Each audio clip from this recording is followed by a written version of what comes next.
Te! Ate! Ay, ano yan? Te, pa-cash in nga ako ng 10,000. Kaya ba? Ay, oo. Wait lang. Anong number? 0921 0921 641 641 4543. 4543. Anong pangalan? Gabriel M. Gabriel M. 10,100 lahat.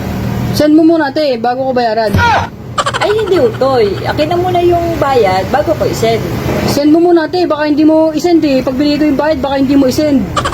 Paano hindi ko isisend na dito na nga? Isisend ko na nga pag bigay mo ng pera. Ibigay mo muna yung pera bago ko isend. Ganun talaga ang transaction. Kahit sa ibang tindahan ka pumunta, ganun ang transaction. Ibibigay ko naman, te, pag nasend na eh. Ay, hindi nga. Ibigay mo muna nga yung bayad bago ko nga isend. Huwag na nga, te. Eh di wag. Tado ka, i-scamin mo pa ako ha. Iisan mo pa ako 10,000. Ang hirap-hirap kumita ng pera, tapos mangi-scam ka lang. Ang tado ka. Te, pa-cash in nga ako, te. Ay, kakashin ka. Pa-cash in nga, te. Anong number? 0926 0926 235 235 6411. 6411. Pangalan? Henry Santos. Magkano? 5,000. 5,000. Henry Santos. 5,050 utoy. Ito. Pa-picture nga, te. Wait lang, bibilayin ko muna. 1, 2, 3, 4, 5,050. Yan. Okay na, utoy. Pa-picture, te. Akin, picture mo. Akin na. Oo. Ako na, te. Ah!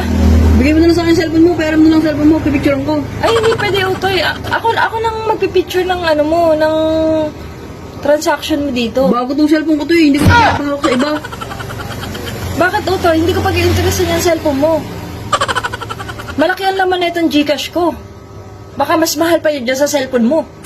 Grabe ka naman, te. Oh, Masyado kang hindi ko to pag-i-interesan. Baka ikaw pag-interesan mo yung laman ng Gcash ko. lo, judgmental ka, te. O, ito na. Masyado kang kala mo naman pag-i-interesan ko yung cellphone mo. Sige na. Salamat, te. Kala mo, may isa mo pa ako, may tax mo pa tong cellphone ko. Te! Ate! Ay, ano yun? Ay, te, may magpapadala sa akin, te. Sinend ko na yung number mo sa kanya. Ah, ganun ba? O, te, pa-check na ako, te. Baka pumasok na. O sige, wait lang. Check ko lang. Wala pa naman, utoy. Eh, wala pa, te. Oh, wala pa. Ay, paano daw pala, te? May magte-text daw sa'yo ng OTP. Baka sabihin mo daw sa akin kung ano yun, te, para masend yung pera. Nako, utoy. Hindi ko pwedeng ibigay sa'yo yung OTP ko. Alam mo bang napaka-importante ng OTP, utoy? Pwede kang ma-scam. Pwede niya ma-hack yung account ko pag binigay ko sa kanya yung OTP ko. Tandaan mo yan, utoy.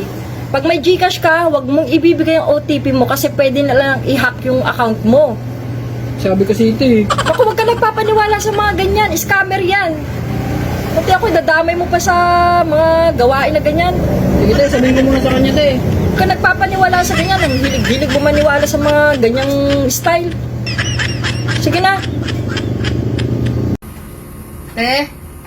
Te? Ay, ano yun? Te, pa-cash out na ng 20,000, te. 20,000, laki naman. Oo, te, kailangan eh. Sa gabi na. Oo, te, kailangan eh. O sige, send mo na lang dyan. Sige, te, send ko na. Oo. Buti, gabi ka nag-cash out. Bawas mo na rin yung charge dyan, te. Oo. Okay na, te. Mamalengke. Tama-tama. Bukas pa naman ako mamamalengke.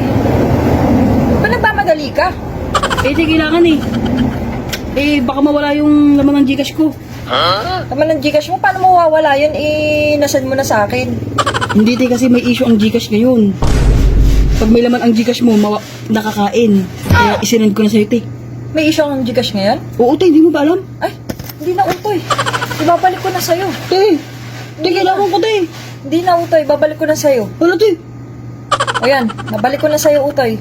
Wala, te. Te, kailangan ko ng pera, te. Ay, naku utoy, hindi ah. Ang galing mo din ha. May issue pa lang Gcash eh.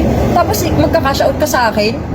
Ang gawin mo, Utoy, kayong may bank account. Ipasan mo sa kanila yung, yung laman ng Gcash mo para hindi makain.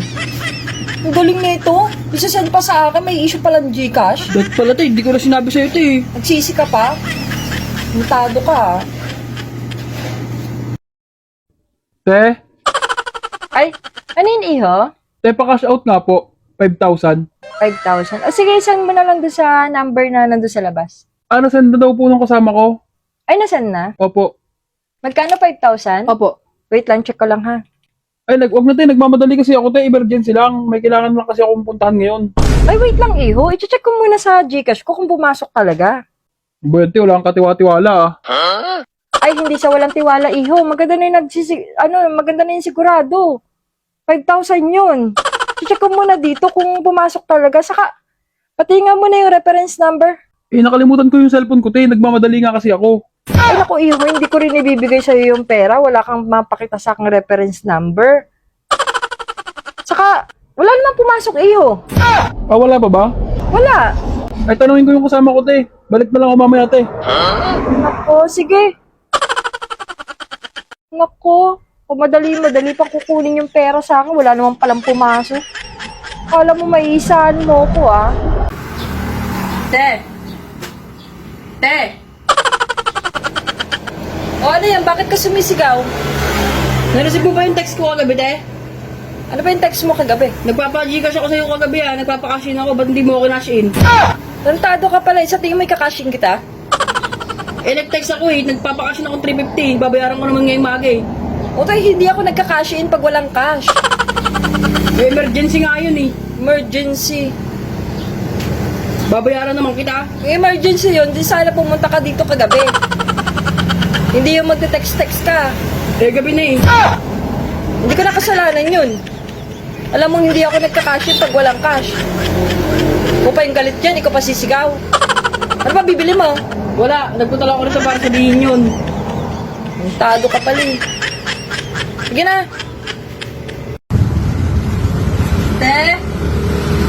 Ate! Ay, ano yan? Te, may tatanong sana ako sa'yo, te. Ano yun, Atoy? Naalala mo yung pinakash in ko sa'yo nung isang araw? Ay, yung Christina A? O, yung Christina A nung bandang hapon? Oh, 3,000? Oo. Oh, bakit, Atoy? Sabi nung kaibigan ko, hindi daw pumasok sa kanya Ah! Paano hindi? Nakaltasan ng Gcash ko. Pwede pakicheck, te? Ikaw kasi, nung araw na yun sabi ko sa'yo, picturean mo eh. Oo nga, te, kasi hindi ko na pinicturan nun kasi may tiwala naman ako sa'yo Oh, ito.